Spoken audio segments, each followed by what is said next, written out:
But if someone thinks he's a wide receiver 1 now, I would go ahead and lock that in. The big takeaway is Hopkins taking over as the clear number 1 in this offense. Player good last week, player good forever. Player bad last week, player bad forever. It's Jonathan Mingo. Oh my God. How do they keep doing this?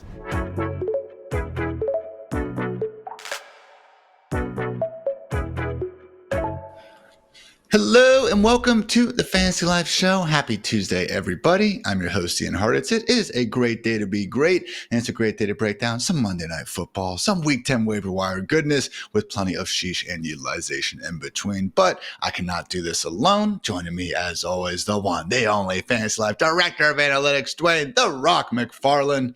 Dwayne, happy Week 10. Happy Week 10, man. What a great Monday night. We get a new takeaway from that game. We don't always get that from every game. Like, we try to do our best to find some things, but man, we got a slam dunk on this one. Number one, Xavier Worthy, Ian.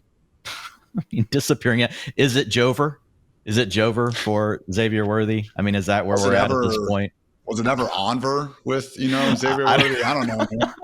Was it Onver? Yeah, I don't know. That's a good question. That is a really good question. I mean, after the bye week, the guy had some targets. It looked like they were trying to get him involved. Last night, early in the game, should have had a touchdown. Didn't get his feet in bounds. Patrick Mahomes was basically like, I'm done. Goodbye, Xavier Worthy. Dude, how many of these just gadgety, speedster, wide receiver hybrids are we going to fall for with the Chiefs again? We can go back to Worthy's profile and talk about him not being that, but my God, man, from DeAnthony Thomas to Mecole Hardman, now to Worthy, one after another. It's like that Arrested Development meme where it's like, well, it hasn't worked before, but maybe this time it'll. They did hit the one with Tyreek Hill. I mean, obviously he's a thicker version of that, but that's the same archetype they were aiming for. It was the same exact archetype, and they hit on that one. So, yeah, Worthy was a better college player than those other guys, but yeah, not looking good, Ian. Madness. Well, let's get right into all of that going on with the Chiefs taking down the Buccaneers 30-24. Tampa did cover as 9-point faves. The over did cash at 45.5. For the first time, Dwayne, since, mid last season, the Chiefs actually scored 30 points in a football game. They had gone 18 straight games without getting that. It was actually the second longest streak behind only the Patriots, who are at 37. So that has been quite a bit longer. But you mentioned that DeAndre Hopkins, star of the evening, 8 catches, 86 yards, and not one but 2 scores, only on 9 targets. Had Travis Kelce go for 100 yards and 14 catches on 16 targets. Kareem Hunt went for over 100 yards and touchdown because of course he did. And accordingly, Patrick Mahomes, Dwayne, first 20-plus point fantasy game since week 12 of last season. So thankfully, that knee injury that initially did not seem good wound up being seemingly a lot of nothing, was right out there for the next drive, looking like his usual self. But as you said, Dwayne, the big takeaway is Hopkins taking over as the clear number 1 in this offense. Yeah, and I think this is the other big part of why you didn't see much Xavier Worthy down the stretch, is because Mahomes figured out that he could actually trust DeAndre Hopkins. We saw the great catch down the field, really, with multiple defenders around him, and he just comes down with it. I mean, that's a big trust moment. Immediately comes back and feeds him in the back of the end zone for a touchdown. Comes back later in the fourth quarter and gives him a slant for a touchdown. So, I mean, I think this trust is really developing.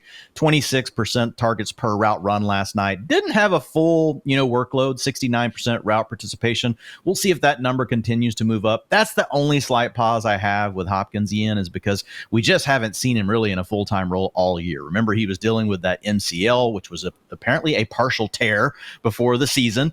So an older wide receiver, I don't know how a partial MCL tear works out for the rest of the way, but that could be why they're limiting his workload. But it could also just be because they're still acclimating him into the offense. The Chiefs do like to rotate their wide receivers a little bit. We've seen that over the last several years. So ultimately, yeah, this is a big positive for DeAndre Hopkins, playing him all over the field, but it wasn't all from the slot, playing outside, playing inside.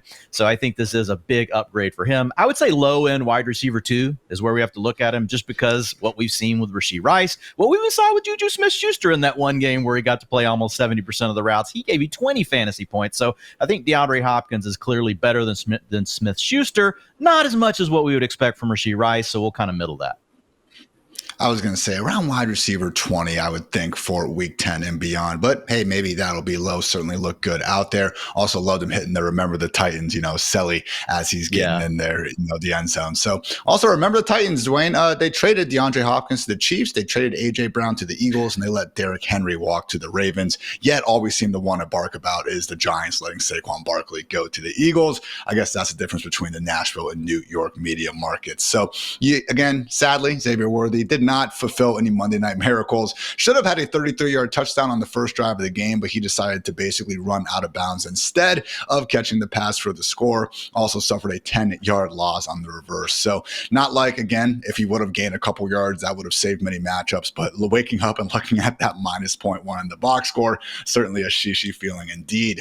Over with the Buccaneers, Dwayne, another nice game from Baker Mayfield in this passing game, despite not having the services of Mike Evans and Chris Godwin. Baker, 200 yards and 2 touchdowns through the air. He is now the only quarterback in the NFL with 50-plus passing touchdowns since week 1 of last season. Buccaneers country, let's bake. Obviously, a lot of that has to do with the masterful mind of Liam Cohen, but also, Dwayne, got to start giving some more love to Cade Otton, proving that he is, in fact, actually a pretty freaking good tight end, not just someone who happens to benefit from being on the field all the time. Yeah, I mean, look, this is the year 3 breakout. Tight ends, we know it can take them a little bit longer. Cade Otton had been posting career numbers even before we had Chris Godwin and Mike Evans out. And now that we've had those two players out, he's just leveled his game up in a big way. He's got 25.4 fantasy points per game in the 2 games without Mike Evans and without Chris Godwin. 28% target share, Ian. That's elite. 27% air yard share for tight ends. That's elite. 25% of his targets have come on play action. If we look at that, Ian, over the last 3 years, it's been an 80% boost on a per route basis to fantasy points whenever you're targeted at the tight end position on play action. So Liam Cohen really filling it. Also putting this guy in motion 31% of the time. That's an elite number. That's been worth a 21% boost on a per route basis for fantasy points over the last 3 seasons for tight ends. So yeah, you got the combination of Cade Otton really breaking out, and then you've got Baker Mayfield balling out, which, man, like, there's no player I want to root for more than Baker Mayfield right now. Going toe-to-toe with Patrick Mahomes with a completely decimated offense, like, you just have to love Baker. I think I fell in love with him on the special when he dressed up like one of the fans, and comes out with his cannon arm at the end. They have all the fans come to the Bucs facility. They have no clue that Baker Mayfield's really on this tour with them the whole day, and he's just doing hilarious stuff, and then finally unveils at the end. So just a very likable person. And then, the final ingredient, getting Liam Cohen, man. This guy is doing some magical stuff for the Bucs offense this year. So yeah, looking at Cade Otton, man, like, you're looking at a high-end tight end 1. Like, I just don't see how you take it away. Also, when Mike Evans comes back, I don't think that's necessarily he's going to lose a little bit of the targets, but he's really playing Chris Godwin's role. They've decided that this is the guy that is actually going to get a lot of the motion, get the things that we were getting with Chris Godwin. Also a nice game, little shout out to Sterling Shepard. That was a nice little flashback. The tight end 1 overall, Dwayne, since week 3. So yes, the last 2 weeks in particular have been huge. Part of that stat is George Kittle having 2 fewer games in the time span. But yeah, legit top 5 tight end. Moving forward, I think even once we do get Mike Evans back. So you mentioned Sterling Shepard working as the lead target getter with these wide receivers, dealing with another injury. Jalen McMillan suffered that midweek hamstring issue and missed this one. So it was Shepard, Raheem Jarrett, and Ryan Miller working primarily in 3 wide receiver sets with a splash of Trey Palmer as well. So going to be Bucs versus the 49ers before their week 11 bye. Also going to have the Broncos versus the Chiefs in an AFC West matchup. So get your popcorn ready for that one. Move on to one other big news item, Dwayne. Kind of saw this coming, but it is in fact severe. Cowboys quarterback Dak Prescott with that hamstring injury officially ruled out for Sunday's NFC East showdown against the Eagles, and multiple national insiders have said that this is looking like a multi-week injury. So absolutely sucks, Dwayne, because as much as Cooper Rush in terms of the wins and losses has been a serviceable backup over the years, really hasn't been good when you look at the actual passing numbers. Yeah, this is a downgrade. And we've also got CD Lamb dealing with a sprained AC joint. So he's questionable for the weekend. And then you've also got, the risk of a potential re-injury in the game. And Lamb's the primary player you're thinking of here, right? Like, how does this impact CD Lamb if you have him on your team? And I do think it's a downgrade, Ian. Now, it's hard to move him too far down because so many wide receivers are just hurt and not on the field at all right now.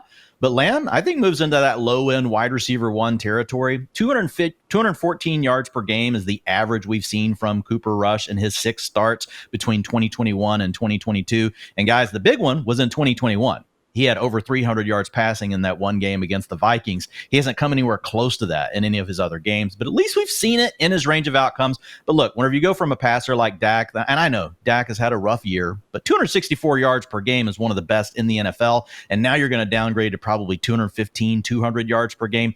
That's going to hurt everyone involved. So that plus the injury move Lamb down the ranks. We also get Jake Ferguson, who has to fall down the ranks a little bit. Not guys that you completely have to bench, Ian. You're probably, you're starting CD Lamb if you have him and he's active. Jake Ferguson, most people only carry one tight end, so you're probably still starting him as well, but you just have to adjust your expectations for the offense. There's a chance that Dak Prescott ends up on IR. I was reading some of the cool tweets from Mr. Deepak Chona this morning. Just happened. Yeah, and it did just happen. Oh, well. Yeah, so he's on IR. So now we got 4 games.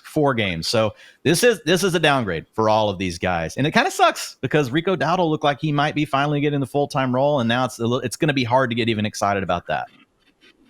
Does sound like the Cowboys are going to be players at the trade deadline. Cowboys owner Jerry Jones said they're going to bring in a wide receiver today that they like a lot. So, Dwayne, thoughts on Cedric Bourne in this Cowboys offense? Oh, my God. That's probably who it's going to be. Kendrick. What about KJ Osborne?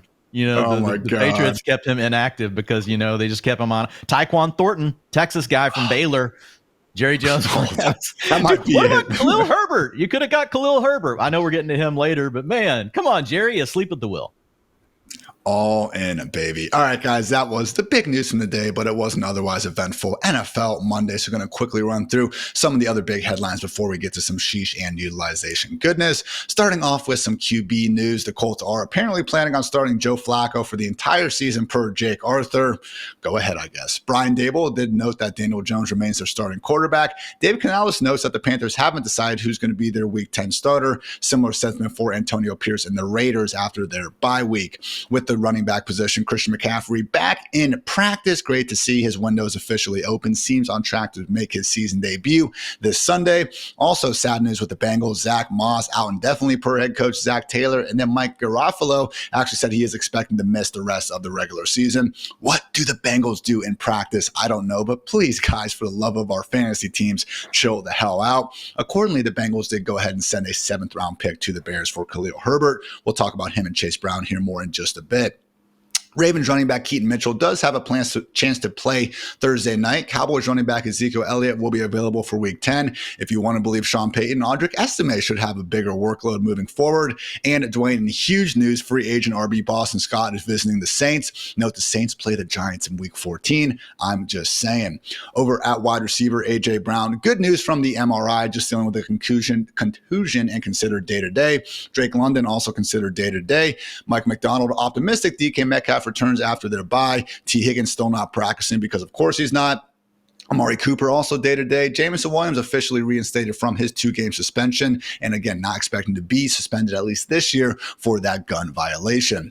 Over at tight end, Isaiah Likely listed with a hamstring DMP on Monday's practice report. Could be a Mark Andrews show on Thursday. And he was looking pretty fast out there on Sunday after watching the old film for what it's worth. Browns are highly unlikely to trade David Njoku. Meanwhile, the Broncos could be trading Greg Dulcich. Also, we'll note the Lions traded for Browns edge Zadarius Smith, so getting some reinforcement for that Aiden Hutchinson-less pass rush. So, guys, those were the major news items from Monday. And now, before we get into Sheeshin, a quick word to our friends over at DraftKings. A chill in the air, leaves falling to the ground in football every weekend. That is what fall is all about. And you can make each weekend even more exciting by getting into the action with our partners at DraftKings, the #1 place to bet on touchdowns. And right now, all new customers who bet $5 will instantly get $200 in bonus bets. All you have to do is download the DraftKings Sportsbook app and sign up using our promo code FANTASYLIFE. The crown is yours. Again, that is $200 in bonus bets instantly. And you can stay in on the action and use your $200 in bonus bets to bet anytime touchdowns on DraftKings. After all, DraftKings is the place to bet touchdowns. If sports betting is not yet available in your state, don't worry. You can still join in on all the fun with DraftKings Daily Fantasy and have the shot to win cash prizes. Download the DraftKings Sportsbook app now. New customers use our promo code FANTASYLIFE and bet just $5 on any wager to get $200 in bonus bets instantly. That's promo code FANTASYLIFE only at DraftKings Sportsbook.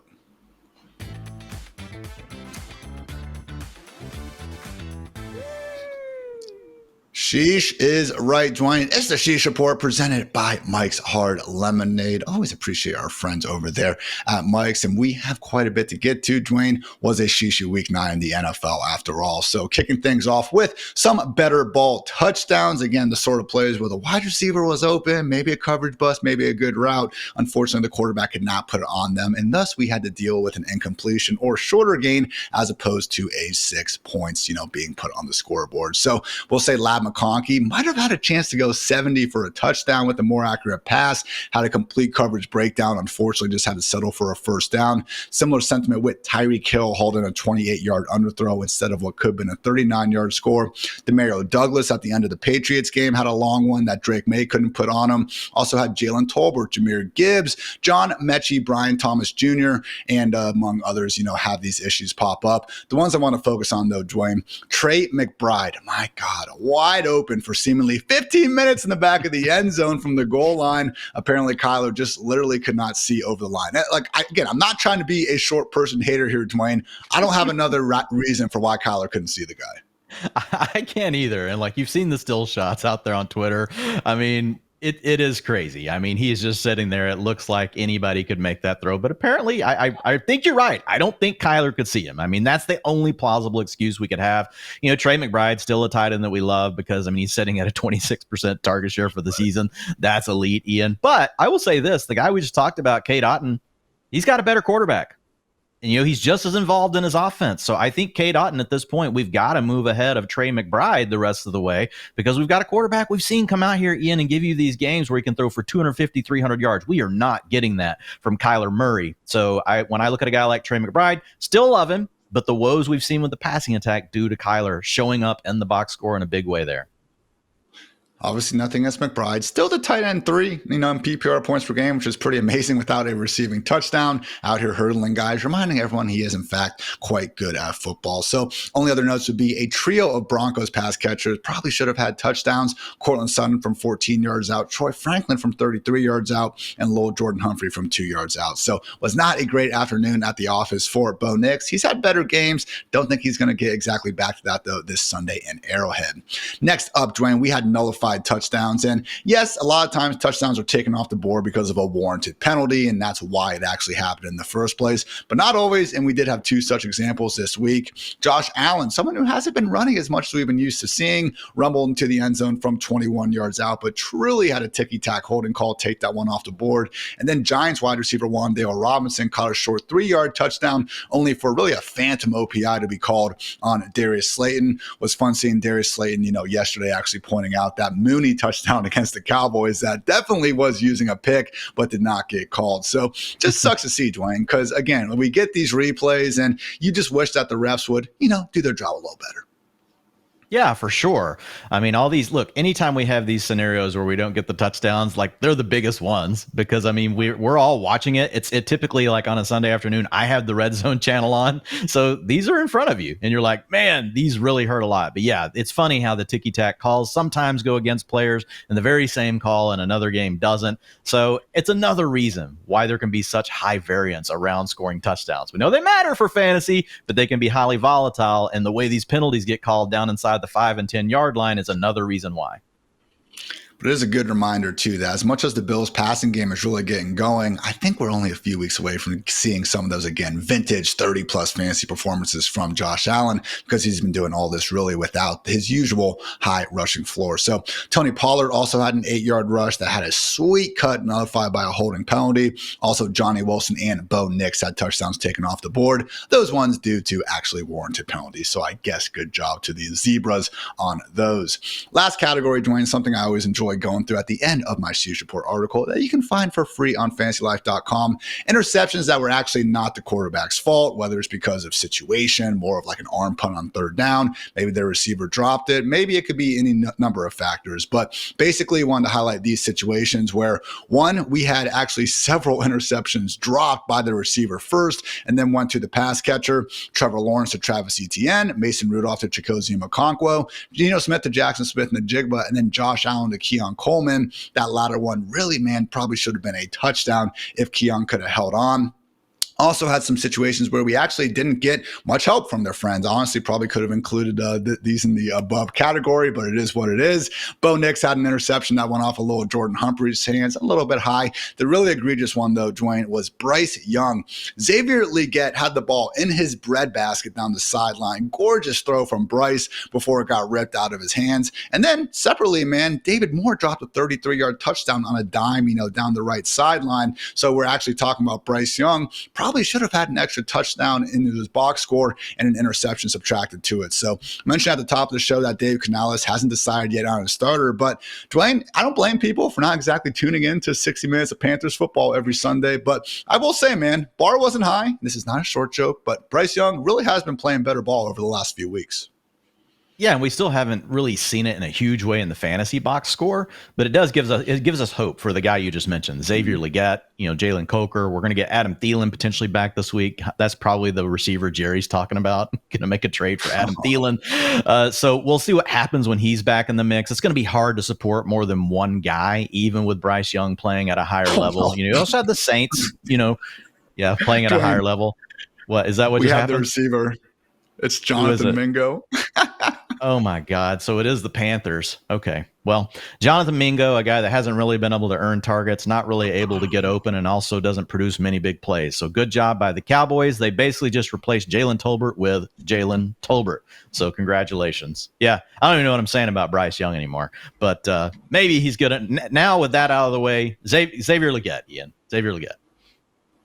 Jonathan Mingo. That's better than anything we came up with. How did they keep doing this? Yeah, I don't know. Devontae Adams. I don't know. Amari Cooper. I have no words. Let's move to the next segment. Jeez. Cowboys fans. I wish I could say rejoice, but we can't. Wow.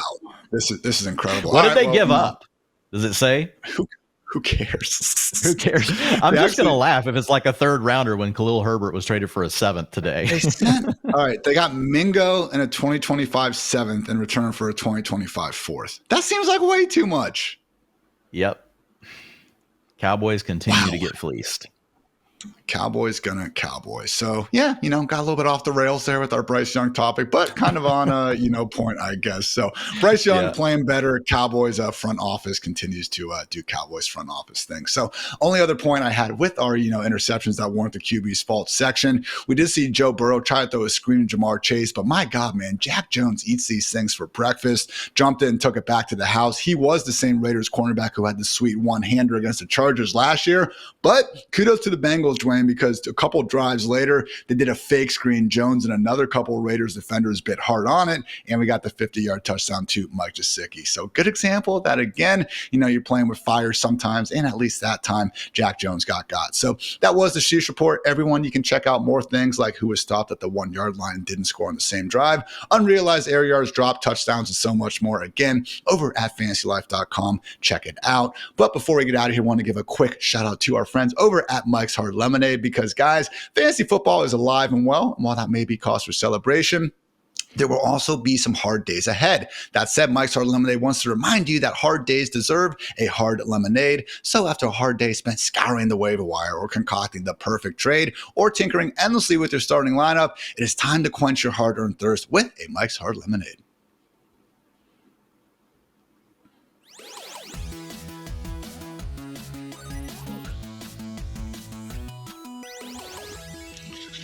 It's time for the utilization report presented by DraftKings, and Dwayne got a lot to get to. As always, an eventful week 9 in the NFL. So kicking things off with an upgrade. You guys probably saw him going for 180 yards and not one, but 2 touchdowns in that thrilling Seahawks-Rams game. Talk about Jaxon Smith-Njigba, Dwayne, and maybe this might be a good opportunity to sell high.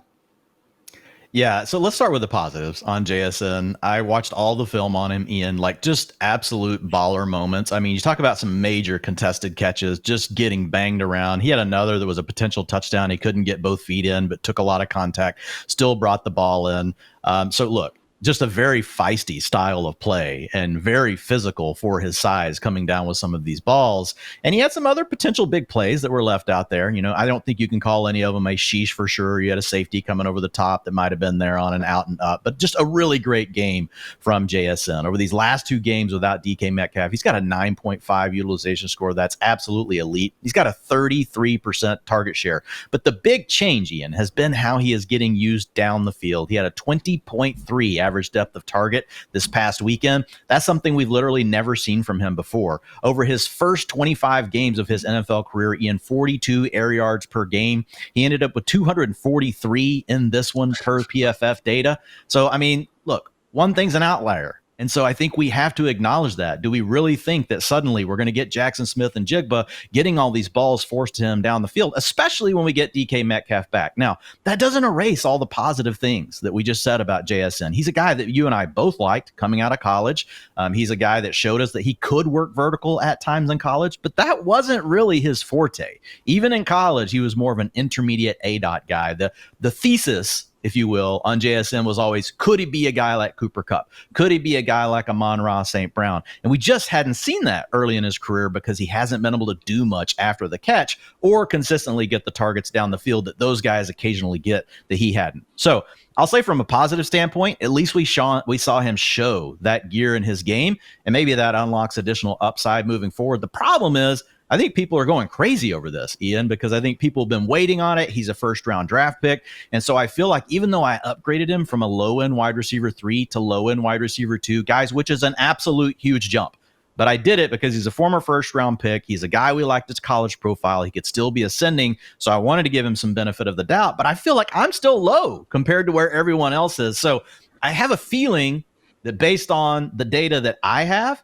it probably says JSN is going to be a sell in your league. I did go check over at fantasycalc.com. Like, he's been traded for Cooper Kupp. There's some pretty wild, straight up 1-for-1 trades if you're just thinking for this season. In Dynasty, obviously, you're not moving JSN for Cooper Kupp. But in a vacuum, I'm taking Cooper Kupp over JSN the rest of the way this season. So if you look at his comps, Ian, based on the utilization score, about 56% of them have finished as a wide receiver 2. So I think we can feel pretty good about him. But if someone thinks he's a wide receiver 1 now, and they're willing to trade you something that says it's wide receiver 1 value, I would go ahead and lock that in. I think more times than not, you're going to profit on that sort of trade over time. If someone comes to you with a low ball wide receiver 2 offer, then don't take it. Like, because he still could be a wide receiver 1. Definitely don't take an offer for him as a wide receiver 3. But if someone really wants to pony up based on this one big game, I don't think we can ignore those 25 games. So basically 96% of his games, JSN has not been what we saw this last Sunday, and we're going to get DK Metcalf back. Again,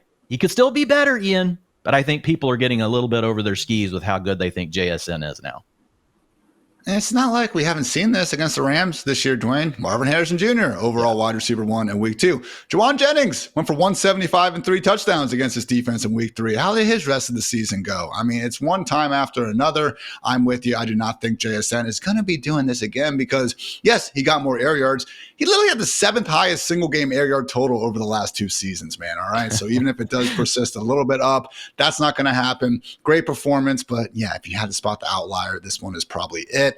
That said, Dwayne, we do have a downgrade with wide receivers, someone who has not been giving us much of anything. 7 straight games without clearing even 50 yards. Had negative last week. Talk about Jaylen Waddle inside of a Dolphins offense that, yes, we're excited about, but I'm not going to lie, Dwayne, don't love the fact he's 4th on his own team in targets right now. Yeah, and I'm going to go ahead and talk about Tyreek Hill as well, because this is impacting both of them. But essentially, we've seen a change in the Dolphins offense.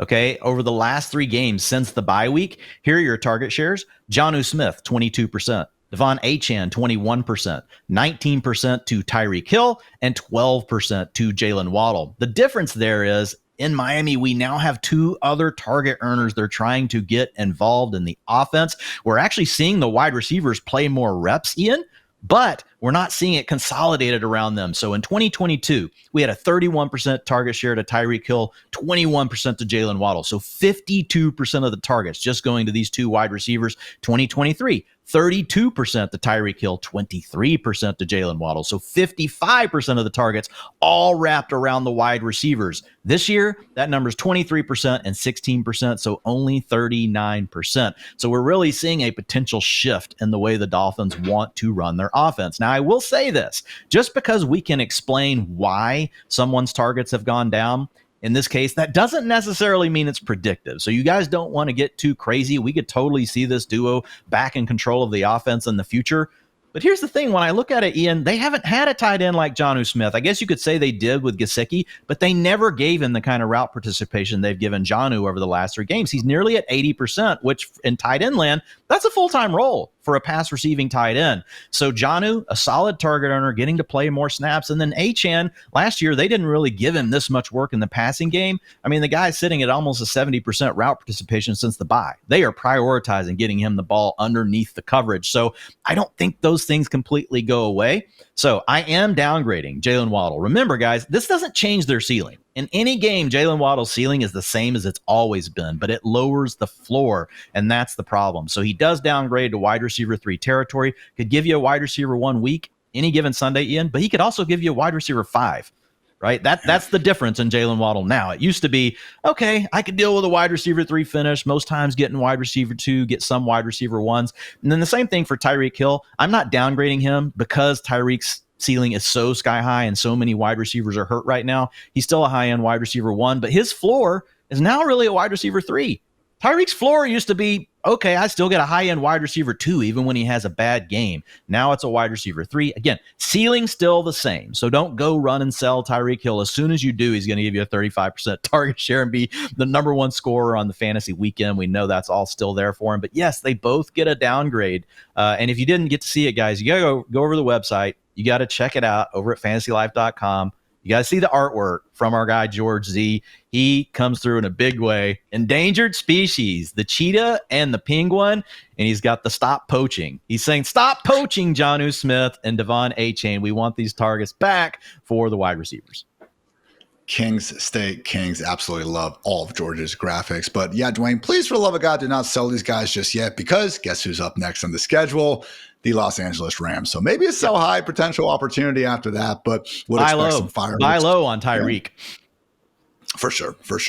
All right, let's talk about, again, a situation that has been evolving even this morning. Bengals RB Chase Brown, someone, Dwayne, that you are upgrading because we saw him have that workhorse role last week with Zach Moss out with a neck injury that now will apparently be keeping him out for the regular season. How concerned are you, though, with Bears third-string running back Khalil Herbert now joining the jungle? Well, look, Khalil Herbert's been a good player. Like, that's never been in question. I'm kind of surprised at how much the Bears just buried him, considering how many players they're willing to mix into their passing attack. I think that Khalil Herbert is probably a better player than Roschon Johnson. Roschon Johnson does his thing on passing downs, but Khalil Herbert, he has some electricity. So I think it'll take a little bit of time, but we'll see what he ends up doing here. But overall, man, this is still a massive upgrade for, Mr. Chase Brown. He was a guy that we were looking for a breakout from even before we had the Zach Moss injury news, because they were 8-point favorites against the Raiders, who just haven't been able to really stop running backs anyway. And then we got the late week scratch due to the neck injury to Moss, which now he's out for the season. And that opened up the passing down role, Ian. So that was absolutely huge. We saw Chase Brown rather than Travion Williams. That's the hurdle we wanted to see, because we've seen the Bengals use Travion Williams in the past in the passing down role when they've had these injuries. He didn't get it. 63% route participation for Chase Brown. And accordingly, the dude just went completely off, had totaled over 150 yards, gave you a nice receiving touchdown in the back of the end zone on a scramble drill where he knew exactly what to do. And man, you saw that speed come into full effect. Once he saw Burrow scrambling, he turned on the jets and just left all the linebackers in the dust, caught an easy touchdown in the back of the end zone. So Chase Brown really looking good on all fronts, Ian, without Zach Moss here, at least early on, and still until Khalil Herbert gets, acclimated. I think he's a low-end running back 1. You could call him a borderline running back 1 if you want. And we'll just have to monitor the Khalil Herbert thing. But I really do think if Zach Moss can continue to if Chase Brown can continue to play as well as he did this last Sunday, Ian, I don't think Khalil Herbert will end up being a huge factor. I do think he will be the running back 2 for the team, and that would make him the handcuff you want. 7th round pick traded for him. And as much as, I do like his former rushing yards over expected numbers. We're scholars here, Dwayne. We get it. We see the analytics. Again, there is a certain point where it's okay, you couldn't find the field for the Bears team. We kind of had this similar conversation with Deontay Foreman. And guess what? It hasn't exactly gone well. So I do think at the end of the day, NFL coaches, NFL teams trying to, score points and do the best thing. So even if it is a franchise like the Bears, do need to pay some mind to that. So Dwayne, again, Moss seemingly out for the rest rest of the year. We do have Herbert in town. Rest of the season, Chase Brown or DeAndre Swift? Chase Brown. Chase Brown or J.K. Dobbins? Chase Brown. We're going, man. Chase Brown or James Cook? Chase Brown. All right, now I'm about to get you, man. Chase Brown or Breece Hall? Come on. Jeez. Come on. I'm going Breece. I'm going Breece. Well, look, it's a one-game sample for Chase. I think there's a little more risk, but I could be wrong. I mean, Braylon Allen pops up from time to time, getting these weird games for the Jets. I think you could make a case for Chase Brown because we definitely like this offense more. I mean, they're rolling right now. The Jets are still trying to find themselves. The fact you hesitated, man, I think tells us all we need to know. Yeah. So I'm not even getting to Devin Achane. Not going to make you answer that one. Chase Brown's certainly looking like a low end. I would take Achane. I would still take Achane, but yeah, that again, you're right. So I can't even call him a borderline running back one. He's just a running back one. This exercise proves that. Chase Brown RB1 season alive and well. Sadly, not the case for Giants RB Devin Singletary. Dwayne, it is the Tyrone Tracy backfield, and if you have Tracy, you should be thrilled. Carolina Panthers up here on deck, but yeah, for right now, Singletary basically just a handcuff. Yeah, I mean, Tyrone Tracy is the biggest upward mover over the last 4 games in utilization score, up 2.2 points. Well, coincidingly, Devin Singletary down 1.7. And in the 3 games since he's been back, 2.8 utilization score. So he is really only he's just a bench stash handcuff right now. And to be honest, you can find better options if you're looking for an upside handcuff that's on a better offense. Like the Giants, look, what they've done has been admirable. But you don't mistake, Devin Singletary for being a guy that you would suddenly put in the RB1 conversation if Tyrone Tracy went down. I do think there are other running backs potentially on your waiver wire like a Blake Corum that fit more of that mold. So, yeah, Singletary can be dropped in most leagues. RB14 and RB9 finishes in weeks 2 and 3, but yeah, just not an overall offensive environment we should be overly thrilled about. As a whole, just every single team's running backs this year, the Giants are 30th in PPR points per game, 31st in expected PPR points per game. So that's life with a mobile quarterback like Daniel Jones and with the Giants injury ravaged. And let's face it, even before those injuries, not very good offensive line. Last upgrade to talk about, Dwayne. Raiders clear-cut wide receiver 1 Jakobi Meyers since coming back from injury has ripped off back-to-back top 20 finishes. And while they are on a bye, going to have, some tough matchups along the way, Dolphins, Broncos, Chiefs, Bucks. But you know what's still pretty cool, Dwayne? 9+ targets in freaking last 5 games. I should say 4 of his last 5 games. Jakobi Meyers on the upward movement.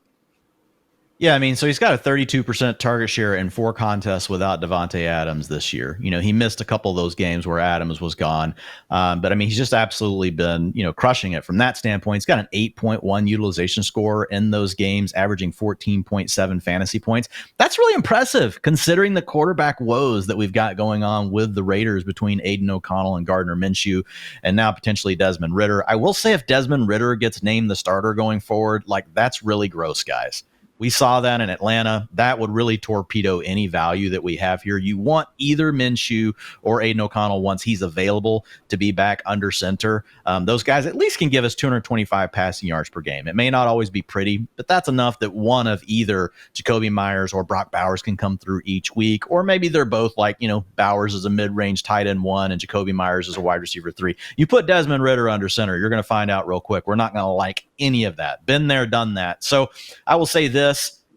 Meyers would look a lot better in an alternate potential, reality, Ian, where he had a good quarterback. I just have to say the guy has continued to do this his whole career. He has fought through the bad quarterback play. He did it with the Patriots. How did the Patriots let this dude get away? And then they signed Juju Smith-Schuster. That one still totally befuddles me. But Meyers does upgrade to high-end wide receiver 3 territory. It's hard to do much more than that, though, Ian, because we don't really love the Raiders' passing attack, and we've got this risk of Desmond Ridder potentially getting more playing time.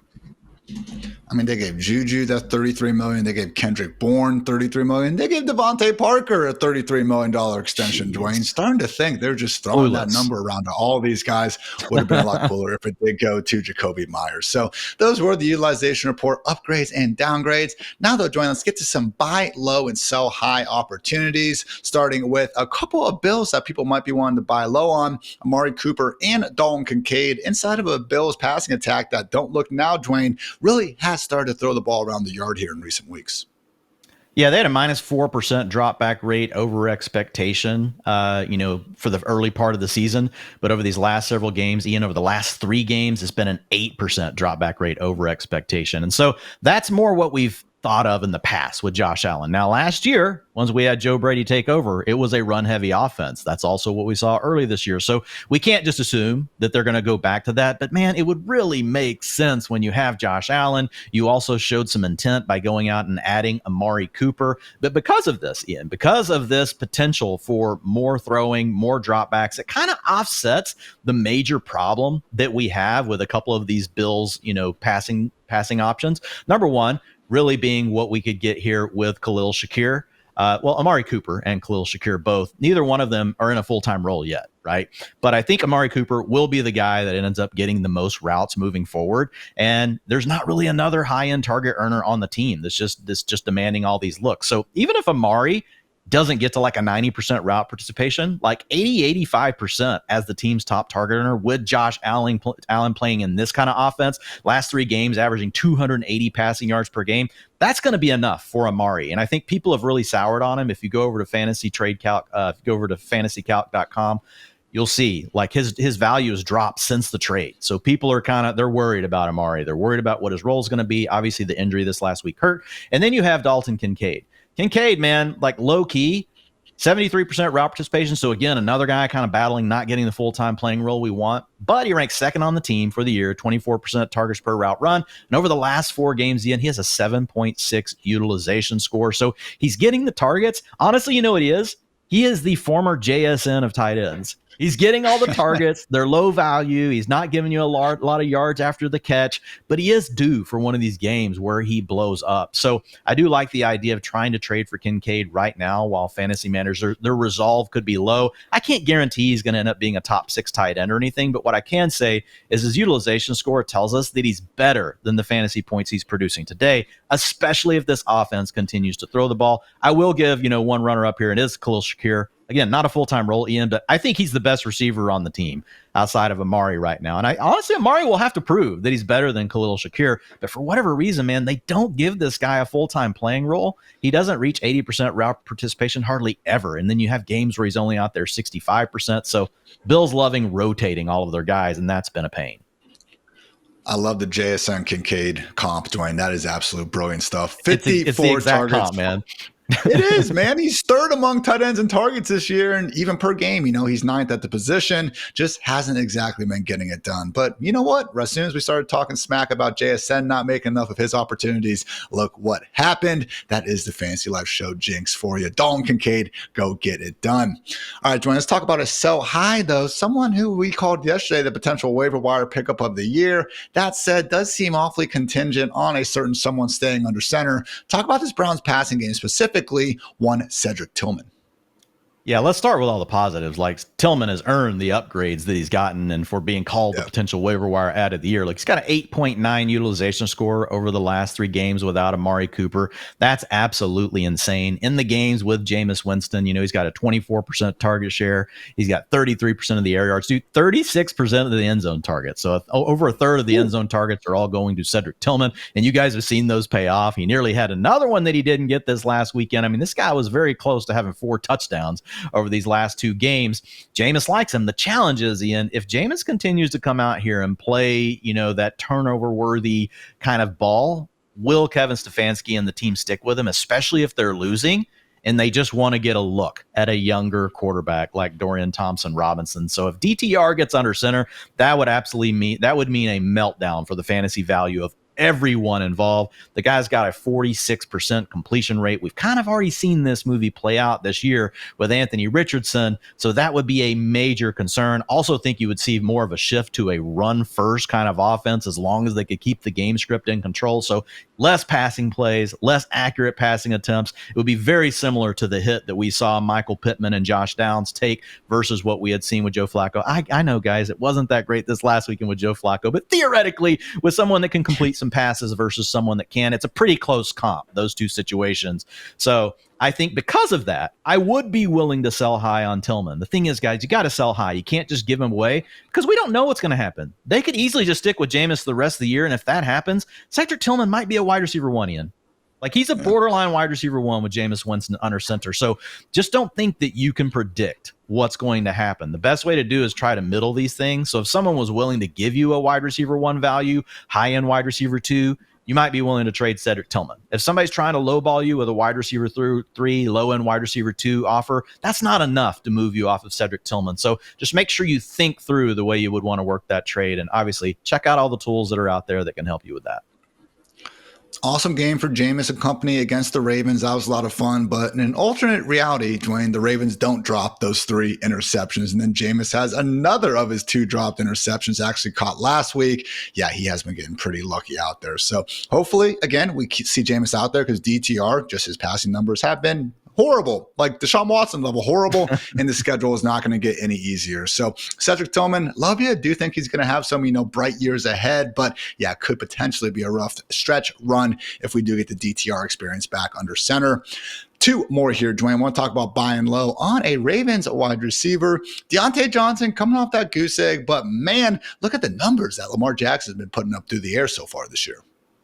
And look, again, the thing you're capitalizing here on is recency bias. Like that's fantasy psychology for you in a nutshell. Player good last week, player good forever. Player bad last week, player bad forever. So you have to learn to take advantage of these. It's science. You have to take advantage of these things. That doesn't mean you always make a trade for them. That doesn't mean you always trade away the player, but you have to kind of think about the range of outcomes and be, balanced about it. And if you are, you can find leagues where sometimes these things are going to work out for you. But the big thing here, Ian, man, look, we're not talking about this enough, but Lamar Jackson averaging 264 passing yards per game.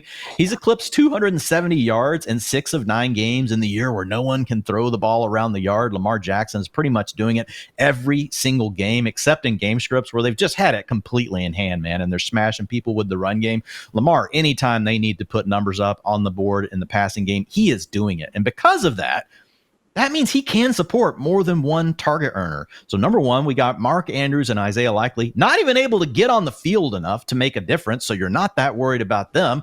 And then you're looking at who? Zay Flowers. The whole offense in the passing game is centered around Zay Flowers. He's got a 27% target share. Diontae Johnson coming over from Carolina also has a 27% target share. So while they could offset each other some, Ian, we have seen offenses in previous years, just in these last 3 or 4 seasons, where really all the targets go to just 2 guys. Like you'll see teams at 50 and 60%. The Dolphins have done it in the past. The Rams have done it in the past. And these guys are capable of it. But let's say they even eat into each other's target shares a little bit, and they both end up like between 22, 25% instead of being 27% guys. I went back and looked. Since 2011, when you've had 2 wide receivers or 2 pass catchers on a team in that range on an offense, averaging over 250 passing yards per game, and I capped that at 275. Here are your guys. 2021, Mark Andrews, 17.5 fantasy points per game. Hollywood Brown, that was with Lamar Jackson under center, by the way. And then you have 2020 Seahawks, DK Metcalf, averaged 17.1 fantasy points per game. Tyler Lockett at 16.6. And then 2018, for the Vikings, you had Adam Thielen, 19.2 fantasy points per game, and Stephon Diggs at 17.6. So obviously you see, it takes 2 guys, right, that are pretty good, like at earning targets to be able to do this. But we have that with these 2 players. So, yeah, I think there's a really good opportunity here for Diontae Johnson. Just some trades real quick, Ian, that I saw over on fantasycalc.com that I would take for Diontae Johnson if I needed a wide receiver. Tank Bigsby, Travis Etienne, Austin Eckler, Jordan Addison, Ricky Pearsall, Rome Odunze, Cade Otton, I'm going to remove him after last night. But maybe you got Travis Kelce and you have Cade Otton. You can demand more now from Cade Otton. And then Cole Kmet. Like, so these are deals that have just happened in the last day. And those are just the straight up trades. You guys can go check out their tool and see there are multiplayer trades as well. So I think Johnson is holding steady as really that, high end wide receiver 3. In fact, I think it's kind of funny that people think it's a downgrade moving from Carolina, one of the worst passing offenses in the league, to coming over and playing with the Ravens. Yeah, you're going to lose a few targets, man, but this is a good offense.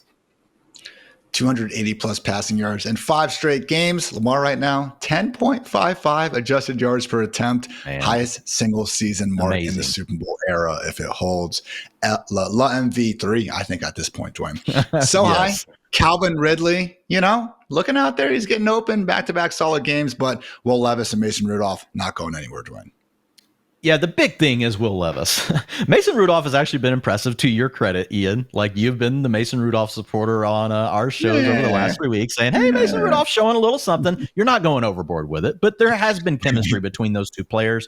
Big thing in the 2 games since we've seen DeAndre Hopkins leave, a 9.3 utilization score for Mr. Calvin Ridley. That's absolutely elite. Again, small sample size, but I mean, he's found his groove. He's got a 45% air yard share over that time. That's astronomical, man. So like he's gonna hit some big games, and he does have some solid matchups coming up. The big challenge again is I think Will Levis eventually gets back under center, because it's not like the Titans are doing a lot this year. And if they continue to lose games, we're going to be in a scenario where they're probably going to want to take one more look at their young quarterback. And I think that deflates the entire offense. And that's what creates a challenge for Calvin Ridley. Again, we don't know for sure what's going to happen.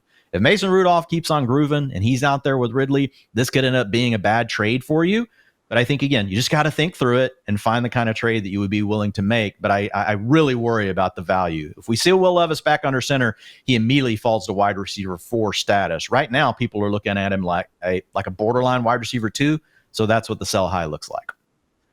Only wide receiver in the NFL with 600 plus unrealized air yards through 9 weeks. Yeah, not exactly, doing great with all that opportunity. Let's get to our waiver wire watch, Dwayne. And it is a lighter week relatively, I think, than in the past. That said, still some names to highlight, starting with Chargers. One of the top 3 wide receivers, Quentin Johnston, especially Dwayne, when the entire defense decides to, not cover him. Yeah, for sure. He definitely got a little bit lucky with some uncovered plays, but hey, it happens from time to time. You could argue one of Jaxon Smith-Njigba's touchdowns this last weekend was confusion by the defense. Him and Tyler Lockett both wide open across the middle of the field. So it does happen. But looking at Quentin Johnston, it's kind of a similar scenario to what we talked about earlier today, Ian, with the Bills. And that is we have seen a shift in the philosophy over the last few games with the Chargers. They are more willing to throw the ball. Their drop back rate over expectation, 8%. 3% and 2% over these last 3 games. Over that span, Justin Herbert, man, 303 yards per game. When you get that makes your passing options all viable. We've talked about Ladd McConkey in the past, but Quentin Johnston, man, still available in 84% of Yahoo leagues right now. He has come a long way from last year as a rookie. He is second on the team this season with a 21% targets per route run, and he is the big play threat. So if the Chargers are going to continue to allow Justin Herbert to throw the ball and do his thing, that could make Quentin Johnston a potential wide receiver 2 at some point. Right now, I've got him as a boom bust wide receiver 4, and that gives you some upside because he is still a very young player. So yeah, I would like to have him rostered if he's available. Another young wide receiver, hopefully with some upside. Panthers, wide receiver 1 at this point, maybe. Xavier Legette, Dwayne, available in 73% of leagues right now. Yeah, 93% route participation in that first game without Diontae Johnson. So he was the guy working outside and inside. Jalen Coker was more in the Adam Thielen role. So I think forecasting forward, like this, it's a 1-game sample, but it feels like Legette will be the guy that's on the field most of the time. He's also the guy that they've got the draft capital this season wrapped up in. So that really makes sense. They want to evaluate the young player heading into next year. He has a 22% target share and a 34% air yard share in 2 games without Diontae Johnson this year. So that's a 6.8 utilization score. Ian, that's pretty decent for a rookie, especially now. We do have the Panthers passing attack, and we will need Bryce Young to cooperate. Or who knows, maybe you're going to put Andy Dalton back under center. Like, come on, guys. Let's just see what Bryce Young has. I get it. Andy Dalton played pretty decent for a stretch, but, it's over for the Panthers. Let's just go ahead and look at the quarterback. Worst case scenario, you lose the rest of your games, and you have a great draft pick. So that's the major risk here. We would need to see a major step forward from Bryce Young. To your point, last 2 games has looked better for Bryce Young. So it's a never say never kind of scenario. He's another guy that's wide receiver 4 status, but he could be a wide receiver 3 if Bryce Young cooperates. Finally, Dwayne, talking about a tight end, I guess in terms of positional designation, but might as well be the wide receiver 2 right now. Cincinnati Bengals tight end Mike Gesicki still available in 87% of leagues. Yeah, man. And the big thing for him is with T. Higgins out of the lineup, the guy has a 7.9 utilization score in those 4 games. Even though he doesn't get a full-time role, they typically limit his route participation to 50, 60%, somewhere in there. But man, Joe Burrow loves this man. He has got a 31% targets per route run on the season. even though we have a scenario where we got Jamar Chase on the field, it's Gesicki still eating when we have these games without Higgins on the field. He's really been a wide receiver one in those games, Ian, averaging a tight end, actually basically a wide receiver one, averaging 15.3 fantasy points per game. So definitely a tight end one, a borderline wide receiver one. So if we get a game without Higgins, which we could get, we've got a Thursday night game, quick turnaround. I know it was just more of a walkthrough yesterday, but it would have been a DNP for T. Higgins. At least in a 1 week scenario, you're feeling really good about Mr. Gesicki. Also, Eric All, unfortunately, the promising rookie, is out for the season. So that could also open up more long-term snaps for Mr. Gesicki moving forward. 4-game sample now without Higgins, Dwayne. Gesicki has more yards than Jamar Chase. Target advantage still in Chase's corner, 21 versus 19. Gesicki leads the team in air yards by freaking like 70, during the stretch. So again, basically getting Joe Burrow's wide receiver 2 with a tight end designation. Gotta love that. Finally, Dwayne, rapid fire, not available in my league, pal, but if they are, maybe you should keep an eye on them, starting with Saints, tight end 1, RB 1, wide receiver 1, playmaker 1, Taysom Hill. Look, we've just seen the stretches before when the Saints are banged up and they use the Swiss Army knife. That's all you need to know here. He could throw for a touchdown, rush for a touchdown, catch a touchdown. He does any one of those things in a game for you. He's going to give you a chance at tight end. I would say he's a low-end tight end 1, but he definitely gives you upside to be a high-end tight end 1 in any week while they're so banged up. Very high boom potential indeed. Another guy who's been playing some good ball, Dwayne, Justin Herbert, still available in 56% of leagues, has the Titans, Bengals, Ravens, and Falcons over his next 4 games. Yeah, 19.4 fantasy points over the last 3 games. Already mentioned it earlier, 303 passing yards per game. He's had 2 touchdowns in 2 out of the last 3 games. So yeah, Herbert starting to feel it, has the young targets and Ladd McConkey as well as Quentin Johnston. You would say they're ascending, and they're allowing him to throw the ball more. So this is good stuff. Herbert's been a guy that's always been a top 12 quarterback when he's given his opportunities. We're definitely trending in that direction. I've upgraded him to borderline quarterback 1 status moving forward. He should not be on waiver wires. Playing some great ball indeed, as is our last guy, Cedric Tillman, still available in 42% of leagues. Already talked about him earlier, Dwayne, but if you happen to somehow be in those 42% of leagues, go ahead and do yourself a favor and pick up Cedric Tillman. So guys, that's going to wrap up this edition of the Fantasy Life Show. We hope you enjoyed as always. Dwayne, myself, and Chris Allen will be back tomorrow answering the biggest questions ahead of week 10. In the meantime, get those waiver wires and rosters right. So for Dwayne, for producer Matt, for producer Kelsey, I'm Ian. Thanks again for tuning into the Fantasy Life Show. And until next time, take care, everybody.